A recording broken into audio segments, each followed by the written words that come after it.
Welcome to 99 TV. నేను లక్ష్మి. దేశ రాజధాని ఢిల్లీని ఎయిర్ పొల్యూషన్ ఉక్కిరిబిక్కిరి చేస్తుంది.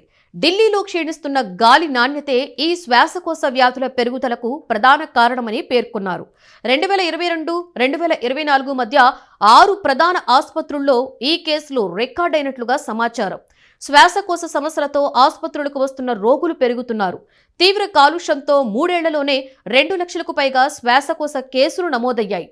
శీతాకాలంలో పరిస్థితి మరింత దిగజారింది. గాలిలో కాలుష్యకారక సూక్ష్మ ధూళి కణాల స్థాయిలు పెరుగుతున్నట్లు కేంద్ర కాలుష్య నియంత్రణ సంస్థ తెలిపింది.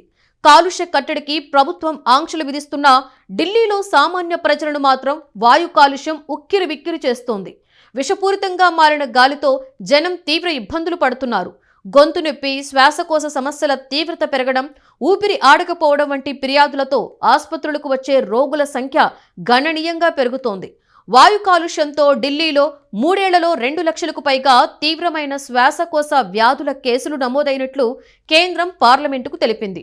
2022-2024 మధ్య ఢిల్లీలోని 6 ప్రధాన కేంద్ర ప్రభుత్వ ఆసుపత్రుల్లోని అత్యవసర విభాగాలలో 2,04,758 తీవ్రమైన శ్వాసకోశ అనారోగ్య కేసులు నమోదయ్యాయని కేంద్ర ఆరోగ్య కుటుంబ సంక్షేమ మంత్రిత్వ శాఖ పార్లమెంటులో తెలిపింది. ఢిల్లీలో దీర్ఘకాలిక వాయు కాలుష్య సంక్షోభంతో తీవ్రమైన ఆరోగ్య నష్టాన్ని వెల్లడిస్తోంది. 2024లో మొత్తం అత్యవసర సందర్శనలతో స్వల్ప తగ్గుదల ఉన్నప్పటికీ అడ్మిషన్ అవసరమైన రోగుల సంఖ్య బాగా పెరిగింది.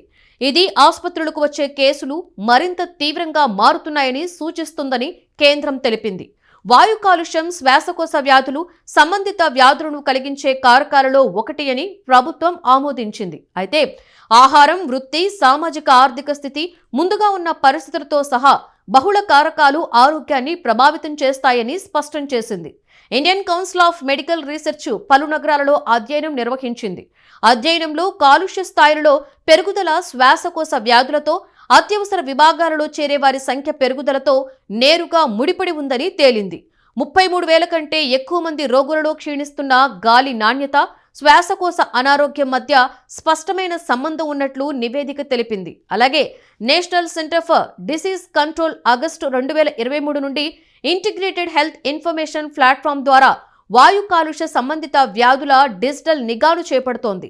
ఢిల్లీలోని 6 ప్రాంతాలతో సహా 30 రాష్ట్రాలు, కేంద్రపాలిత ప్రాంతాలలో 230 కంటే ఎక్కువ సెంటినెల్ సైట్లను కవర్ చేసినట్లు తెలిపింది.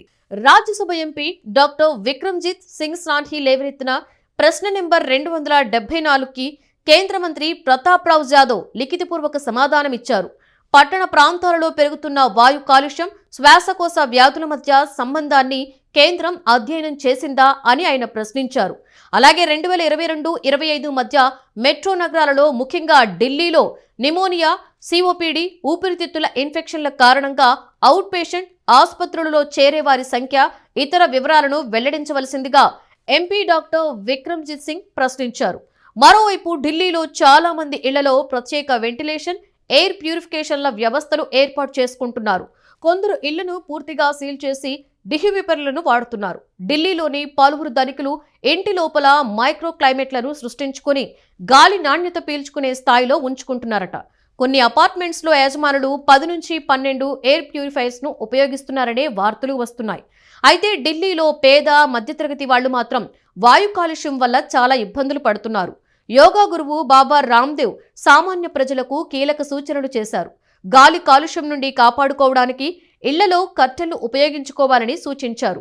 వాటిపై పడిన దుమ్ము, ధూళిని 15-20 రోజులకి ఒకసారి శుభ్రం చేయాలని చెప్పారు. అంతేకాకుండా మాస్కులు ధరించాలని తెలిపారు. అనంతరం ఇంట్లో కూర్చుని శ్వాసకు సంబంధించిన వ్యాయామాలు, కపాలభాతి చేయాలి అన్నారు. అలాగే వాయు కాలుష్యం శాశ్వత పరిష్కారం కోసం ప్రభుత్వం చర్యలు తీసుకోవాలని ప్రజలు కోరుతున్నారు.